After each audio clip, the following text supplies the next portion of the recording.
اللہ پاک کا کرم اور احسان کہ اللہ پاک نے زندگیوں میں ہمیں رمضان المبارک کا مہینہ نصیب فرمایا ہے۔ اللہ پاک ہمارے دن کے عبادات، روزے، رات کی عبادات اور قیام کو اپنی دربار میں قبول و منظور فرمائیں، اور اسی رمضان کو اللہ پاک میری اور آپ کی کل کائنات کی نجات کا سبب اور ذریعہ بنائیں۔ رمضان کا مہینہ ایک تاریخی مہینہ ہے۔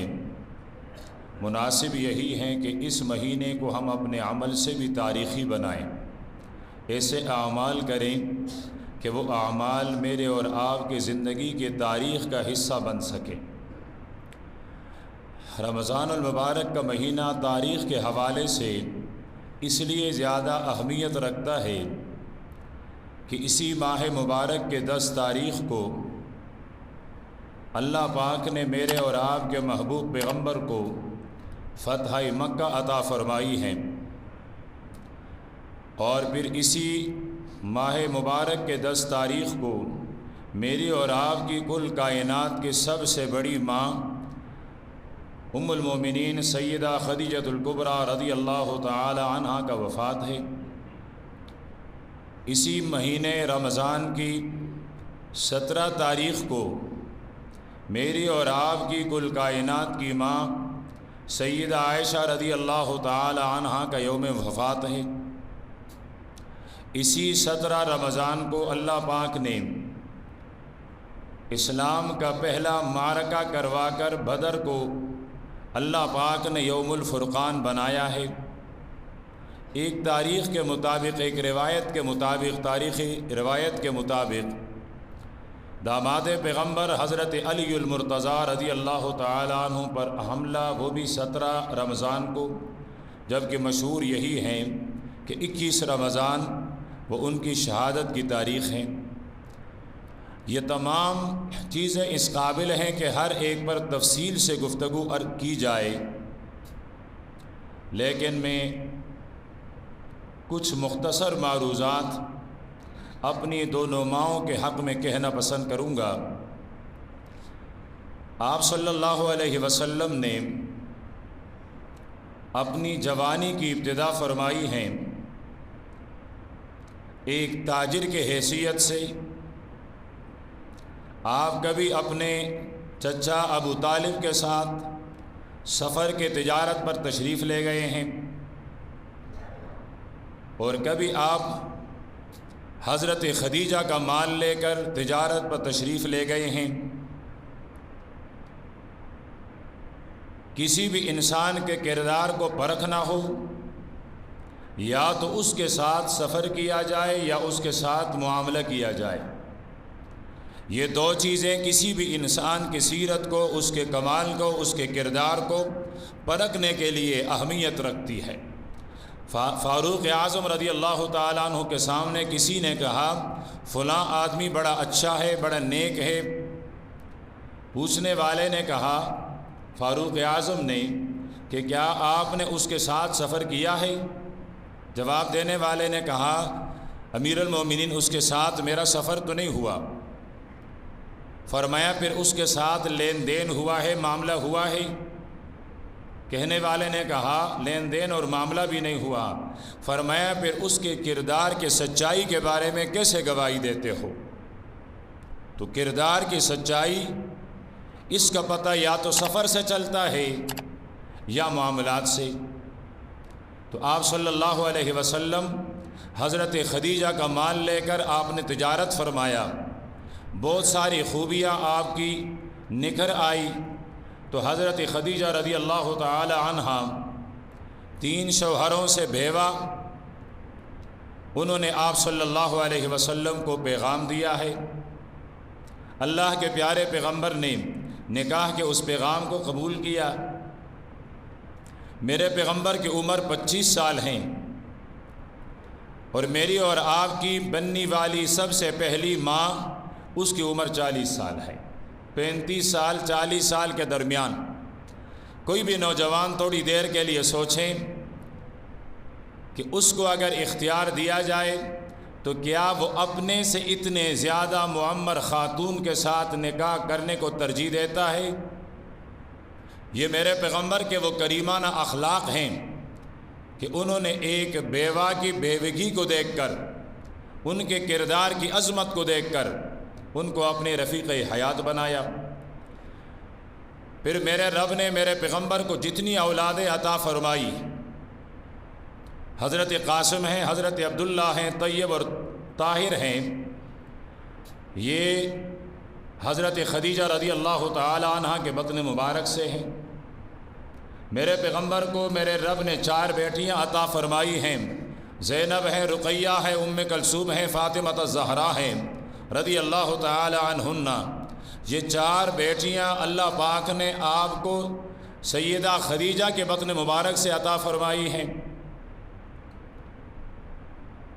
پھر آپ صلی اللہ علیہ وسلم نے نبوت کا اظہار فرمایا ہے، غار سے گھر میں تشریف لائے اور کہنے لگے خدیجہ کوئی چادر ہو، کوئی کمبل ہو، مجھے اڑا دو۔ تو سب سے پہلی ایمان قبول کرنے والی خاتون سیدہ خدیجہ رضی اللہ تعالی عنہا ہیں۔ کائنات میں شاید اتنی وفادار خاتون کسی مرد اور شوہر نے دیکھی ہو جتنی وفاداری حضرت خدیجہ رضی اللہ تعالی عنہا نے اپنے شوہر محمد الرسول اللہ سے فرمایا ہے۔ اور آپ کو حضرت خدیجہ اپنی تمام بیویوں میں سب سے زیادہ محبوب رہی، اس لیے اللہ کے پیارے پیغمبر نے حضرت خدیجہ کی موجودگی میں کسی بھی زوجہ محترمہ سے نکاح نہیں کیا۔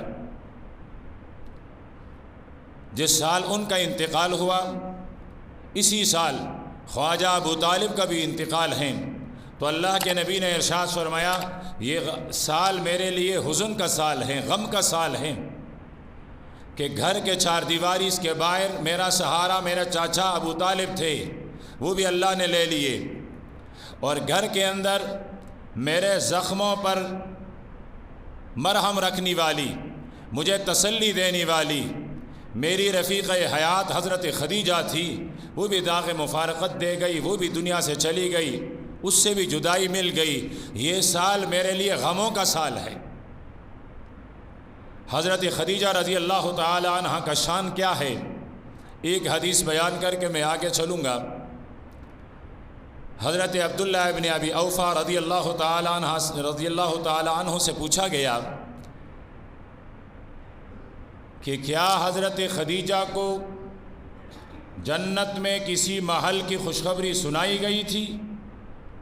تو حضرت عبداللہ ابن ابی اوفا رضی اللہ تعالی عنہ فرمانے لگے میں نے اپنے آقا سے سنا کہ اللہ پاک نے حضرت خدیجہ کو ایک ایسے محل کی خوشخبری سنائی کہ جنت کے اس محل میں نہ تو کوئی شور ہوگا، نہ آوازیں ہوں گی، اور نہ ہی تکاوٹ ہوں گی۔ کہ دنیا کی زندگی تو بڑی تکاوٹ میں گزاری ہے، لیکن جنت کے اس محل میں فرمایا میرے اس ماں کے محل میں نہ تو تکاوٹ اور نہ ہی اس میں کوئی شور و غل ہوگا۔ ایسا گھر اللہ پاک عطا کرے گا۔ سیدہ خدیجہ رضی اللہ تعالی عنہ اپنے گھر سے نکلی اپنے محبوب شوہر کو تلاش کرتے کہ کہیں کوئی اس کو نقصان نہ پہنچائے۔ ایک وجیح خوبصورت آدمی نظر آتا ہے، وہ پوچھتا ہے کہ تم باہر کیوں نکلی ہو؟ حضرت خدیجہ فرماتی ہیں میرا شوہر محمد الرسول اللہ صلی اللہ علیہ وسلم کافی وقت سے گھر سے باہر ہیں، کفار مکہ ان کے مخالف ہیں، مجھے ڈر ہوا کہ کہیں انہوں نے کوئی نقصان نہ پہنچایا ہو۔ یہ بھی گھر آئی، اللہ کے پیارے پیغمبر بھی گھر آئے۔ اللہ کے نبی نے فرمایا خدیجہ تم باہر نکلی تھی مجھے تلاش کرنے، کیا تمہیں کوئی ملا؟ عرض کرنے لگی اللہ کے محبوب آپ کو کس نے بتایا میں آپ کے تلاش میں باہر نکلی؟ فرمایا راستے میں ایک آدمی آپ سے ملا، اس نے آپ سے پوچھا تھا؟ کہتے ہیں ہاں پوچھا تو تھا، لیکن ایسا وجیح آدمی، ایسا خوبصورت آدمی میں نے کبھی زندگی میں نہیں دیکھا۔ فرمایا خدیجہ جانتی ہو وہ کون تھا؟ فرمایا وہ حضرت جبریل انسانی شکل میں آیا تھا، اور اسی جبریل نے ابھی تجھے رب کا سلام پہنچایا ہے۔ وہی جبریل ابھی ابھی تیرے اوپر رب کا سلام پہنچا کر آیا، اور اس کا پیغام یہ تھا کہ سب سے پہلے مجھ جبریل سے خدیجہ کا سلام کہہ دیں۔ میں جبریل سید الملائکہ، فرشتوں کی سردار خدیجہ کو سلام کر رہا ہوں۔ اس کے بعد رب کا سلام لے کر آیا ہوں۔ عرش پر مستوی خدا خدیجہ تجھے سلام کہہ رہا ہے، اور پھر اللہ آپ سے پوچھتے ہیں کہ کیا میری خدیجہ مجھ سے راضی ہے؟ کیا شان ہے میری ماں حضرت خدیجہ کا، جس پر جبریل کا بھی سلام آیا، جس پر میرے رب کا بھی سلام آیا، جس کی رضا میرے رب نے خود پوچھی ہے۔ اور اللہ کے محبوب نے ارشاد فرمایا، 4 خواتین برے کائنات میں سب سے زیادہ عظمت والی خواتین ہیں، ان میں سے ایک حضرت خدیجہ رضی اللہ تعالی عنہا بھی ہے۔ تو حضرت خدیجہ رضی اللہ تعالی عنہا کا وفات وہ بھی رمضان کی 10 تاریخ کو ہے۔ دوسرے نمبر پر حضرت خدیجہ رضی اللہ تعالی عنہا کے وفات کے بعد اللہ کے پیارے پیغمبر نے 10 نکاح فرمائے ہیں۔ کل ازواج مطہرات میرے پیغمبر کی 11 ہیں، اور یہ 11 بیویاں میرے پیغمبر کی خصوصیت ہے۔ کہیں ایسا نہ ہو کہ آپ میں سے کوئی اس سنت پر عمل کرنے لگ جائیں کہ جی میرے پیغمبر نے 11 نکاح کیے ہیں، چلو میں بھی 11 نکاح کر لوں۔ اور یہ نکاح ایسی سنت ہے 90 سال کے بوڑھے سے بھی پوچھا جائے، کہتے جی ہاں میں بھی جوان ہوں، میں بھی نکاح کرنا چاہتا ہوں۔ یہ میرے پیغمبر کی خصوصیت ہے۔ اور جب آپ دنیا سے پردہ فرما رہے تھے، اس وقت آپ کی 2 بیویاں دنیا سے چلی گئی ہیں، 9 بیویاں آپ کی زندگی میں موجود تھی۔ ان میں اللہ پاک نے سب سے زیادہ فضیلت بخشی ہے صدیقہ کائنات، اندلیبہ کائنات، طاہرہ اور مطہرہ، عالمہ اور معلمہ سیدہ عائشہ صدیقہ رضی اللہ تعالی عنہا ہے۔ 9 عمر ہیں آپ کے ازواج مطہرات میں، یہ واحد بیوی ہیں جو کنواری ہیں۔ اس کے علاوہ جو آپ کی 10 بیویاں ہیں، کہیں طلاق شدہ ہیں، کہیں بیوہ ہیں۔ میرے پیغمبر نے اس بیوہ کا سائبان بننے کے لیے ان کے ساتھ نکاح فرمایا۔ معاشرے نے اسے دھتکارا اور ٹکرایا ہے، طلاق دی ہے۔ میرے پیغمبر نے دست شفقت ان کے ہاتھ سر پر رکھ کر ان کو اپنے زوجیت میں قبول فرمایا ہے۔ اور یہی وہ بنیادی نقطہ ہے میرے پیغمبر کے ازواج کے بیویوں کے تعدد اور زیادہ ہونے کا، کہ معاشرے میں احساس محرومی ختم ہو جائے، اور یا پھر مختلف قبائل سے دین اسلام کی دعوت کراتا ہونا۔ تو ان بیویوں میں سب سے زیادہ آپ کو محبوب بھی ہیں، رب کو محبوب بھی ہیں حضرت عائشہ رضی اللہ تعالی عنہا۔ صحابی سوال کرتا ہے، اللہ کے محبوب، رب کے بعد برے کائنات میں، زمین والوں میں آپ کو سب سے زیادہ کون محبوب ہے؟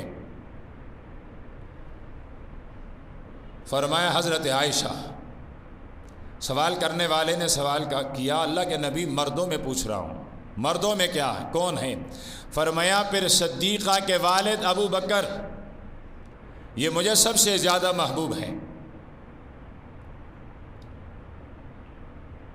ایک موقع پر اللہ کے نبی نے اللہ کے دربار میں عذر کرتے ہوئے ارشاد فرمایا، عرش پر مستوی خدا، میں اپنے بیویوں میں، ان کے نان نفقہ اخراجات میں، ان کے لباس میں، ان کے حجروں میں، ان کے رہائش اور مکان میں، ان کے ہاں بھاری مقرر کرنے میں تو مکمل عدل و انصاف سے کام لیتا ہوں۔ میں نے کسی بیوی کے حق میں کوئی کوتاہی نہیں کی ہے، اس لیے کہ آپ صرف معصوم نہیں، خاتم المعصومین ہیں، آپ معصومین کے سردار ہیں، آپ سے تو ناانصافی ہو ہی نہیں سکتی، تصور ہی نہیں کیا جا سکتا ہے کہ میرے نبی نے کسی کے ساتھ ناانصافی کی ہو، اور پھر ناانصافی بھی اپنی کسی زوجہ محترمہ سے کی ہو، تصور ہی نہیں ہے۔ تو عرض کرنے لگتے ہیں ربا میں نے عدل و انصاف کا مکمل نظام قائم کر رکھا ہے، لیکن میرے دل کا میلان اس کا میں کیا کروں، اس کے بارے میں تو میں بے اختیار ہوں، اور بے اختیار میری محبت حضرت عائشہ سے زیادہ ہے۔ اور صحابہ کرام رضوان اللہ علیہم اجمعین اس کو محسوس کیا کرتے تھے کہ آپ کی محبت حضرت عائشہ رضی اللہ تعالی عنہا سے باقی بیویوں کے بنسبت زیادہ ہیں۔ اس لیے کوئی صحابی اگر پیارے پیغمبر کے دربار مبارک میں کوئی ہدیہ بھیجنا چاہتا تو اس دن کا انتظار کرتے جس دن پیارے پیغمبر سیدہ عائشہ کے حجرے میں ہوتے۔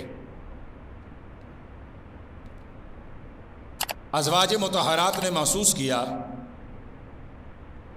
تو سیدہ فاطمہ الزہرا رضی اللہ تعالی عنہا کو قاصد بنا کر پیارے پیغمبر کے دربار میں بھیجا کہ آپ جا کر اپنے بابا سے کہہ دیں کہ وہ اپنے بیویوں کے بارے میں عدل اور انصاف سے کام لیں، اور اپنے صحابہ سے کہہ دیں کہ جس طرح آپ حجرہ عائشہ میں ہوتے ہیں، آپ کے پاس ہدایہ بھیجے جاتے ہیں، اسی طرح آپ کسی بھی زوجہ محترمہ میں ہوں، کسی زوجہ محترمہ کے حجرے میں ہوں تو وہاں بھی ہدایہ بھیجا کریں۔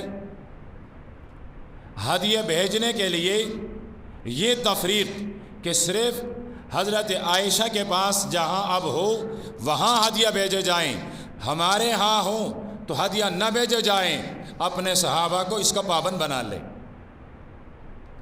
حضرت فاطمہ نے جا کر عرض کیا تو اللہ کے نبی نے فرمایا فاطمہ تم میری جگر کا ٹکڑا ہو، کیا تم اس سے محبت نہیں کرو گے جس سے تیری بابا محمد الرسول اللہ محبت کرتے ہیں؟ حضرت فاطمہ کہنے لگی بابا ضرور، جو آپ کا محبوب ہے وہ میرا بھی محبوب، جو آپ کا مبغوض ہے وہ میرا بھی مبغوض۔ فرمایا پھر گواہ رہنا کہ مجھے عائشہ سے محبت ہیں، آپ بھی عائشہ سے محبت کر لیں۔ یہ واپس آ گئی، ازواج مطہرات کہنے لگی آپ ہمارے کسی کام نہیں آئی۔ حضرت زینب رضی اللہ تعالی عنہا کو، یہ ایک روایت کے مطابق حضرت ام سلمہ رضی اللہ تعالی عنہا کو بھیجا۔ اما جان سیدہ عائشہ رضی اللہ تعالی عنہا فرماتی ہیں یہ حضرت زینب تھی، اس لیے کہ فضیلت میں یہ اپنے آپ کو میرے برابر سمجھتی تھی۔ تو حضرت زینب نے بھی آ کر اللہ کے نبی سے عرض کیا کہ آپ صحابہ کرام کو پابند فرمائیں، تو آپ نے حضرت زینب کو بھی وہی جواب دیا کہ جس سے میں محبت کروں اسے تم محبت نہیں کرو گے۔ پھر اللہ کے نبی نے فرمایا میں عائشہ سے محبت کرتا ہوں، تم بھی ان سے محبت کرو۔ مرض الوفات کے آثار آپ صلی اللہ علیہ وسلم پر ظاہر ہو رہے ہیں، کبھی ایک بیوی کے گھر میں، کبھی دوسرے بیوی کے گھر میں، کبھی تیسرے بیوی کے گھر میں، بار بار پوچھ رہے ہیں کہ میں کل کہاں ہوں گا، میں کل کہاں ہوں گا۔ ازواج مطہرات نے اندازہ کر لیا کہ اللہ کے پیارے پیغمبر یہ پوچھنا چاہتے ہیں کہ میں حجرہ عائشہ میں کب ہوں گا۔ تو عرض کرنے لگے اللہ کے حبیب ہم نے اپنی باریاں عائشہ کو دے دی ہیں، آپ بیماری کے جتنے دن ہیں حضرت عائشہ کے حجرے میں گزاریں۔ اللہ کے پیارے پیغمبر نے زندگی کے آخری دن حجرہ عائشہ میں نہیں گزارے، بلکہ آخری وقت، آخری سانس سیدہ عائشہ رضی اللہ تعالی عنہا کی گود میں لی ہے۔ حجرہ بھی حضرت عائشہ کا، گود بھی حضرت عائشہ کا۔ حضرت عبد الرحمن بن عوف یا حضرت عائشہ رضی اللہ تعالی عنہا کے بھائی حضرت عبد الرحمن بن ابی بکر تشریف لائے، اللہ کے نبی نے ان کے ہاں مسواک دیکھی، اشارہ کیا۔ حضرت عائشہ رضی اللہ تعالی عنہ پوچھنے لگی حضرت آپ مسواک استعمال کرنا چاہتے ہیں؟ فرمایا ہاں۔ مسواک لیا، لیکن آپ کمزور اتنے ہوئے ہیں، چبانا چاہتے ہیں تو مسواک کو چبا نہیں سکتے۔ حضرت عائشہ فرمانے لگی حضرت مجھے دے دیں، میں چبا کے نرم کر کے دے دیتی ہوں۔ حضرت عائشہ نے چبا کر نرم کر کے اللہ کے نبی کو دیا۔ اللہ کے نبی نے وہ مسواک استعمال فرمایا جس کے ساتھ میری ماں حضرت عائشہ کا لعاب دہن لگا ہوا ہے۔ آپ کا لعاب جس کے ساتھ لگا ہوا ہے وہ لعاب، یہ آخری لعاب ہے میرے نبی نے حضرت عائشہ کا استعمال فرمایا۔ اس کے گود میں، اس کے سینے میں سر رکھا ہوا، فرمایا اللہم الرفیق الاعلی، اور پھر آپ کی روح پرواز کر گئی ہے۔ اب آخری بات عرض کروں، حضرت عائشہ سے میری پیغمبر کی محبت کی وجہ کیا ہے؟ آپ سوچ رہے ہوں گے اس لیے کہ یہ آپ کے ازواج مطہرات میں واحد خاتون ہیں جس نے پہلے کوئی نکاح نہیں کیا، یہ میرے پیغمبر کی اس کے ساتھ پہلی نکاح تھی، کھنواری ہیں، اس لیے میرے پیغمبر کی اس کے ساتھ محبت تھی۔ کلا و حاشا، پیغمبر کی طرف یہ نسبت کتنا نامناسب ہوگا۔ آپ سوچ رہے ہوں گے یہ تمام ازواج مطہرات میں سب سے زیادہ جمیل اور خوبصورت تھی، اس لیے میرے پیغمبر اس کے ساتھ سب سے زیادہ محبت کیا کرتے تھے۔ کلا و حاشا، میں اپنے نبی کی طرف یہ نسبت بھی نہیں کر سکتا۔ نہ حضرت عائشہ کے ساتھ محبت کی وجہ آپ کا کنواری پن تھا، نہ آپ کا حسن و جمال،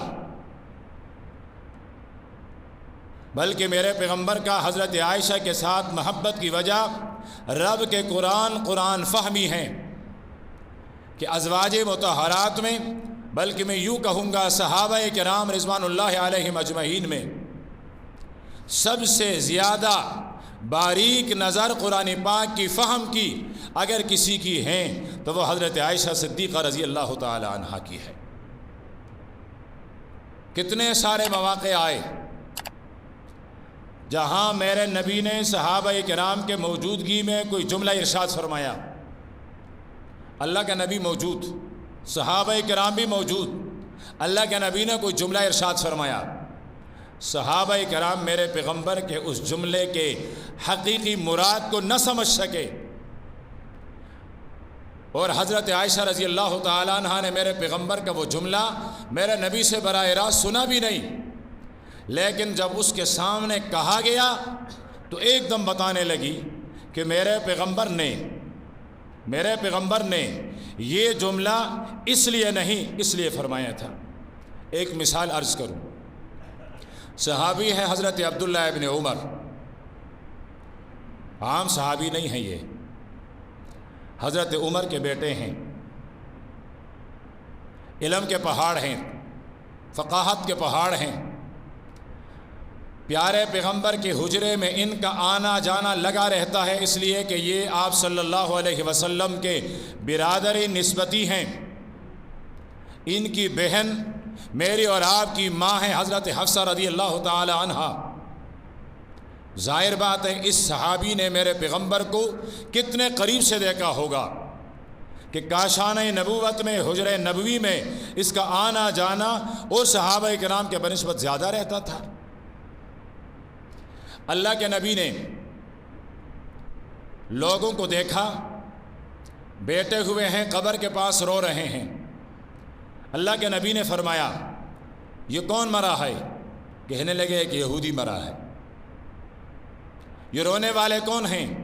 ورثہ ان کے، بیٹا ہے، والد ہے، رشتہ دار ہیں، غم میں رو رہے ہیں۔ اللہ کے نبی نے ارشاد فرمایا یہ رو رہے ہیں اور اس یہودی کو قبر میں عذاب ہو رہا ہے۔ یہ رو رہے ہیں اور اس مردے کو کہاں عذاب ہو رہا ہے؟ قبر میں۔ اللہ پاک حفاظت فرمائے، عذاب قبر حق ہے۔ جب بھی دعا کریں تو عذاب قبر سے حفاظت کی دعا مانگا کریں، اس لیے کہ میرے نبی نے اپنی ہر دعا میں جہاں جہنم سے حفاظت کی دعا مانگی ہے وہاں عذاب قبر کی سختیوں سے اور ہولناکیوں سے بھی پناہ مانگی ہے۔ تو اللہ کے نبی نے فرمایا مردے کو عذاب ہو رہا ہے۔ اس کے بعد جہاں بھی کوئی فوت ہوا اس کے ورثہ رونے لگے۔ حضرت عبداللہ ابن عمر آئے منع کرنے کے لیے، نہیں رو، تمہاری رونے کی وجہ سے مردے کو عذاب ہو رہا ہے۔ لوگ رک گئے، ابن عمر کہتا ہے مت رو، رونے سے عذاب ہوتا ہے۔ بات پھیلتی گئی، کسی نے جا کر سیدہ عائشہ کو بتا دیا کہ جب کوئی فوت ہو جاتا ہے اس کے رشتہ دار کوئی رونے لگتے ہیں تو حضرت عبداللہ ابن عمر فرماتے ہیں مت رو، اس لیے کہ تمہاری رونے کی وجہ سے میت کو عذاب ہوتا ہے۔ حضرت عائشہ رضی اللہ تعالیٰ عنہ فرمانے لگی میرے بھائی ابن عمر نے یہ بات کہاں سے لی؟ بتانے والے نے بتایا انہوں نے اللہ کے نبی سے سنا، یہودی مرا تھا، ورثہ رو رہے تھے، اللہ کے نبی نے فرمایا یہ رو رہے ہیں اور قبر میں عذاب ہو رہا ہے۔ تو حضرت عبداللہ ابن عمر یہ سمجھیں کہ ان رونے کی والے کی وجہ سے قبر کو جو میت ہے اس کو عذاب ہو رہی ہے، اس لیے منع کرتے ہیں۔ فرمائے اللہ رحم کریں، میرے پیغمبر یہ بات کس طرح فرما سکتے ہیں؟ میرے پیغمبر، میرے دلبر، میرے شوہر، میرے سرتاج یہ بات کیسے فرما سکتے ہیں جب کہ یہ بات تو قرآن پاک کی آیت کے خلاف ہے؟ دیکھیے عبداللہ ابن عمر موجود ہیں، عبداللہ ابن عمر نے خود میرے نبی سے سنا ہے، صحابی بھی عام صحابی نہیں، اور حضرت عائشہ موجود بھی نہیں ہیں۔ اللہ کے پیارے پیغمبر دنیا سے پردہ بھی فرما گئے ہیں کہ اب جا کر اللہ کے نبی سے پوچھیں آپ کی مراد کیا تھی، لیکن حضرت عائشہ فرماتی ہیں میرے حبیب نے یوں نہیں فرمایا تھا۔ ابن عمر کو سمجھنے میں غلطی ہوئی ہے۔ فرمایا کس آیت کے خلاف ہے؟ فرمایا اللہ پاک قرآن پاک میں فرماتے ہیں وَلَا تَزِرُ وَازِرَةٌ وِزْرَ أُخْرَى، ایک آدمی دوسرے آدمی کے گناہ کا بوجھ نہیں اٹھا سکتا ہے۔ گناہ ایک کرے سزا دوسرے کو ملے، یہ میرے رب کے عدل کے خلاف ہے۔ روئیں گے یہ سزا مردے کو ہوگی، روئیں گے یہ خلاف شرع کام، گناہ کا کام یہ کریں گے، اور ان کے خلاف شرع کام کا عذاب اس میت کو ہو جائے گا۔ رب کا قرآن تو یہ نہیں کہتا ہے، رب کا قرآن تو یہ کہتا ہے میت پر جو ان سے حساب لیا جائے گا، جو ان کو عذاب ہیں ان کے گناہوں کی وجہ سے ہیں، اور ان رونے والوں کو جو سزا ملے گی وہ ان کے رونے کی وجہ سے ہوگی۔ پوچھنے والے نے پوچھا پھر میرے نبی نے جو فرمایا تھا اس کا مراد کیا تھا؟ فرمایا میرے نبی کے کہنے کا، میرے نبی کے اس قول کا مراد یہ تھا کہ یہ جو ورثہ ہیں یہ یہاں رو رہے ہیں، مردے کو اس کی یہودیت پر مرنے کی وجہ سے عذاب ہو رہا ہے۔ وہ یہودیت پر مرا ہے، کافر مرا ہے، وہاں ان پر عذاب شروع ہیں، ان کو کیا پتہ ان کے ساتھ کیا ہو رہا ہے۔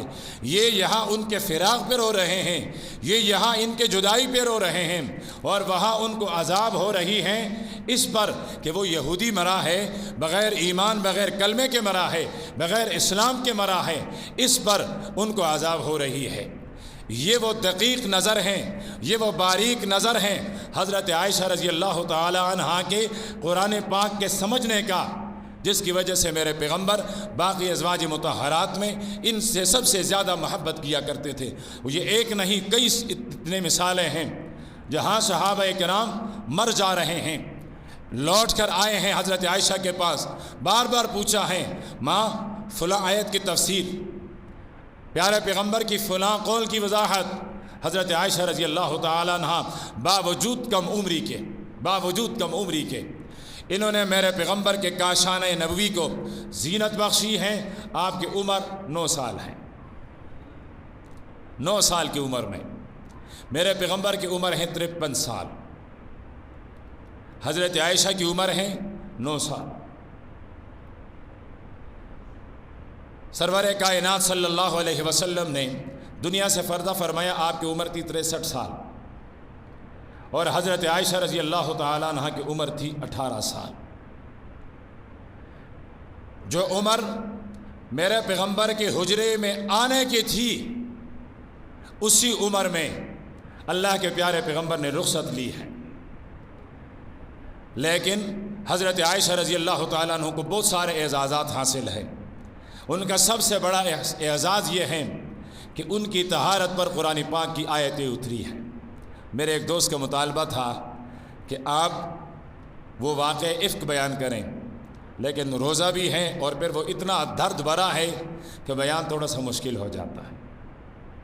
یہ اعزاز ہے میری ماں کا کہ سورہ نور حضرت عائشہ رضی اللہ تعالی عنہ کی تطہیر اور پاکی کے لیے اترا ہے۔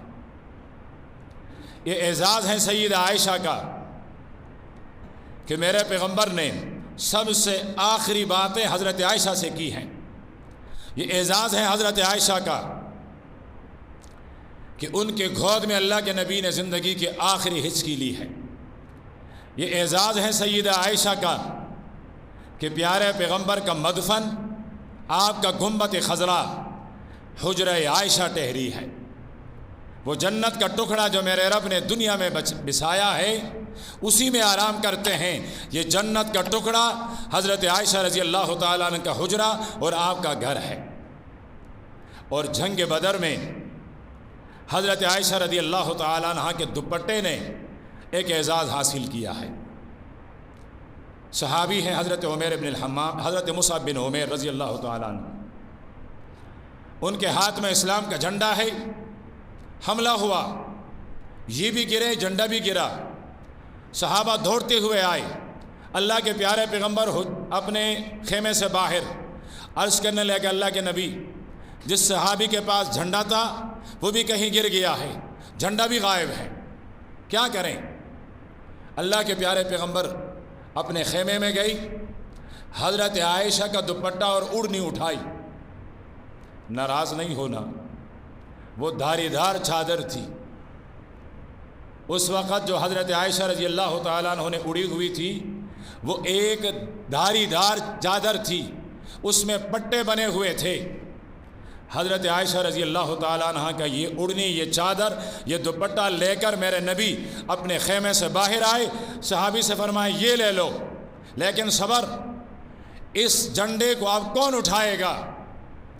فرمائے علی کہاں ہے؟ علی کہاں ہے؟ علی بلایا گیا، فرمائے علی اب اس ڈنڈے کے اندر یہ جو دوپٹہ ہے، یہ جو جھنڈا ہے، یہ تیری ماں کا دوپٹہ ہے، اب اپنی ماں کے دوپٹے کا لاج رکھنا ہے تجھے۔ تو جنگ بدر میں جو جھنڈا لہرایا گیا وہ سیدہ عائشہ رضی اللہ تعالی عنہ کا دوپٹہ ہے، اور حضرت علی رضی اللہ تعالی عنہ نے بھی حق ادا کیا۔